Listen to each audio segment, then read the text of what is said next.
ঢাকা থেকে পিরোজপুরের উদ্দেশ্যে ছেড়ে আসা রয়্যাল পরিবহন বাগেরহাটের সড়ক দুর্ঘটনায় রাকিব নামের এক যাত্রী নিহত হয়েছেন।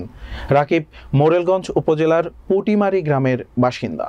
এ দুর্ঘটনায় যাত্রীবাহী বাসটির চালকসহ গুরুতর আহত হয়েছেন। বাগেরহাট প্রতিনিধি মোহাম্মদ আতিয়ার রহমানের প্রতিবেদনে দেখুন বিস্তারিত। মঙ্গলবার সকাল ৬টায় কচুয়া উপজেলার বাগেরহাট পিরোজপুর মহাসড়কের গোয়ালমাঠ এলাকায় এই সড়ক দুর্ঘটনা ঘটে। কাটাখালী হাইওয়ে থানার কর্মকর্তা আশরাফুল হক জানান, সকাল ৬টার দিকে রয়্যাল পরিবহন ঢাকা থেকে পিরোজপুরের উদ্দেশ্যে ছেড়ে আসে। পরিবহন চালক নিয়ন্ত্রণ হারিয়ে খাদে পড়ে যায়। পরিবহনে থাকা রাকিব মল্লিক নামের এক যাত্রী ঘটনাস্থলেই মারা যায়। রয়্যাল পরিবহনের চালক গুরুতর আহত অবস্থায় থাকায় তাকে খুলনা মেডিকেল কলেজ হাসপাতালে প্রেরণ করা হয়।